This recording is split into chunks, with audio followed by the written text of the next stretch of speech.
Kaseng Voice of the People Party menin kasengi ka Katsantrik benain kong Arzar Arflai kala file deka FIR show Superintendent of Police East Khas Hills District halor kawai ka post kabala post deka Facebook account kaba ay kerteng VPP den hapo kawai ka group kaba kerteng lumpung ki khon kari nakadaw ba ki kantho klem akor bat klem nong rim ya ka party badru kapen le rang ya ki bahayeng asam u president badru kinong elam jong kaseng Voice of the People Party.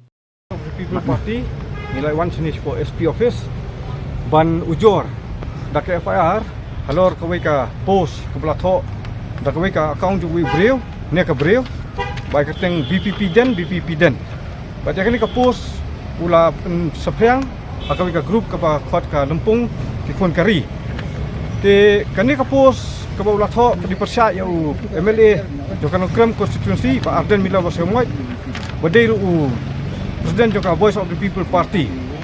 Nakalian juga parti ngelasim kaya kan kam bangin Saudi ban ai ka FIR. Namar boleh kajing thok lalong si bapalat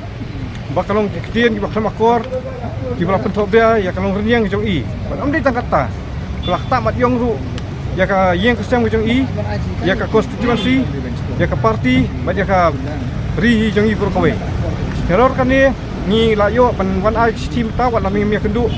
ya ESP nama pidon nak duty nak tingwan jong i presiden jong di India ndai layo ban ICT bakla receive tu ICT bat ni kermen ba kin le ya pulang kam ban wat kin gibreu ba kin sistem ki ka kum ka ai neru meno kata ka ndai ka jingsha dia kani ka jingja kani ka post kami haka khasa trik jom tau benai bat menin ka singi la don swai ka jing ka meeting ba mta singi sawan chane ban ai ka FIR ai tu bang yang isai inde te ha ba yadi bakani nakalian jo ka parti ni kentu ya ki patba ba la da pidon kanu ka jing sngeu ba pidi ban kentho la kede ki nam ikmat la de ya no ru kim de kim ban penukam ki tieng bakam akor ba tak mat yong ya ka jim jo ki namar ba ki bre ki batai ki kam patba kila ban mi ikmat ban train untuk ka jing pha la da pi bia snok tilang re ba pin kentho ta kom kamdei tena kalian jo ka parti ngi kentu ki patba benin nang ni khmat ke di ban pikir